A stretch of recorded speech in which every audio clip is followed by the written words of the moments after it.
यार दूसरे मतदान वो चरण का चुनाव है, इस पर क्या कहेंगे आप? माने नीतीश जी का सुशासन रहा है।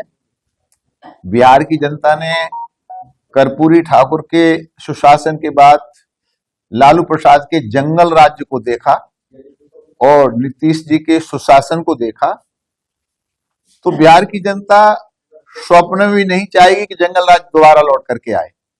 इसलिए मुझे पूरा विश्वास है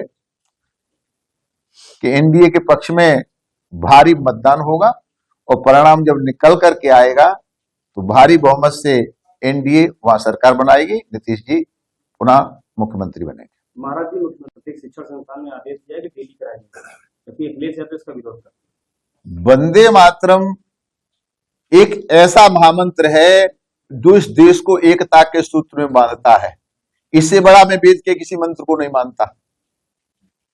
प्रभु श्री राम कहते थे, जननी जन्मभूमिश्च स्वर्गादपि गरीयसी। ऐसे में योगी जी ने जो निर्णय लिया है, हम योगी जी का अभिनंदन करते हैं, वंदन करते हैं, स्वागत करते हैं। ये तत्काल लागू होना चाहिए।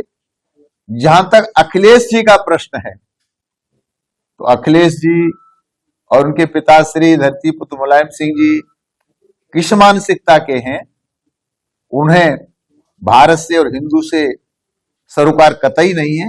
वो तुष्टीकरण की राजनीति करने वाले लोग हैं, तो इसमें भी तुष्टीकरण की राजनीति की बुआती है। अच्छा, जो है पहले लड्डू मांग रहा है, मैं उसे केक देना चाहता हूँ, किस तरह देखते हैं इसको? वंदे मातरम गीत को लेकर के बोले हैं कि बच्चा लड्डू मांग रहा है, मैं जबरदस्ती उसे केक देना चाहता हूँ। जब ऐसी बातें होती हैं तो लोग अपने अपने तरीके से वोटों को पकाने की आलोचना करते हैं। भारतीय जनता पार्टी का हर सदस्य तेरा वैभव अमर रहे मां, हम दिन चार रहे न रहे। हम आज से वंदे मातरम गीत का सम्मान नहीं कर रहे हैं। जब हम एक थे तब भी सम्मान करते थे, आज भी सम्मान कर रहे हैं। आज हम देश के अधिकांश प्रदेशों में सत्ता में हैं, केंद्र में सत्ता में हैं, तो वंदे मातरम हमारे दृष्टि से महामंत्र है, योगी जी की दृष्टि से महामंत्र है, मोदी जी की दृष्टि से महामंत्र है। ये सारे भारत को एकता के सूत्र में बांधने वाला है। कौन क्या कहता है क्या नहीं कहेगा ये हम नहीं जानते, लेकिन वंदे मातरम भारत की आत्मा है, इसका सम्मान होना चाहिए और हर एक शिक्षण संस्थान में ये प्रारंभ हो, अच्छी बात है। लोगों की जान चली गई, इस पर क्या कहेंगे महाराज जी, किस देखते हैं?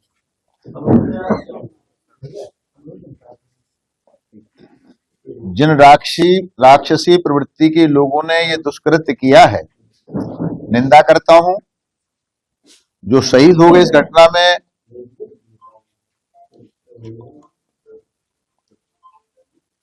भगवान से प्रार्थना करता हूं अपने चरणों में स्थान दें। जो घायल हैं वो जल्दी स्वस्थ हों। बड़ी बात यह है कि 15 मिनट के अंदर भारत के गृह मंत्री माननीय अमित शाह जी घटनास्थल पर और अस्पताल पहुंच गए और बहुत तेजी से माननीय अमित शाह जी लगे हुए हैं। जांच एजेंसियों के माध्यम से जो भी निकल करके आएगा, सारा देश माननीय अमित शाह जी के स्वभाव को जानता है, किसी को भी बख्शा नहीं जाएगा। कड़ी से कड़ी कार्रवाई होने वाली है। ये रात की घटना है, लेकिन फिर भी बहुत जल्दी इसमें कार्रवाई प्रारंभ हो गई है। तो मैं यही अपेक्षा रखता हूं कि बहुत जल्दी वो चेहरे उजागर होंगे जो इस कुकृत्य के पीछे हैं, और तब जब सारे देश में भारत रत्न लौह पुरुष सरदार वल्लभ भाई पटेल के नाम पर एकता का नारा लगाया जा रहा है, अटक से कटक तक, कन्याकुमारी से लेकर कश्मीर तक भारत को एक सूत्र में पिरोने का काम किया जा रहा है, ऐसे अमृत बेला में ये विष घोलने का काम जिनने भी किया है उनके खिलाफ जांच उपरांत कड़ी से कड़ी कार्रवाई होगी। महाराज जी, गुजरात एटीएस ने सेंट्रल एजेंसियों के साथ ज्वाइंट ऑपरेशन चलाकर 3 के आतंकियों को गिरफ्तार किया है और अहमदाबाद से गिरफ्तार किया है, और उन्होंने लखनऊ आरएसएस दफ्तर का भी रेकी किया था। इस पर क्या कहें? देखिए, जो आतंकी हैं, जिहादी टाइप के लोग हैं, अभी सारे देश में और केंद्र में भाजपा की सरकार है तो छुप गए हैं, खत्म नहीं हुए, मरे नहीं हैं। तो जांच एजेंसियों की जिम्मेदारी बनती है कि जांच करके, जैसे अहमदाबाद से पकड़ा गया है, सारे देश में जहां भी आतंकी छिपे हुए हैं उनके बिलों से निकाल करके उनके खिलाफ कार्रवाई हो। ये मैं सरकार से अपेक्षा रखता हूं।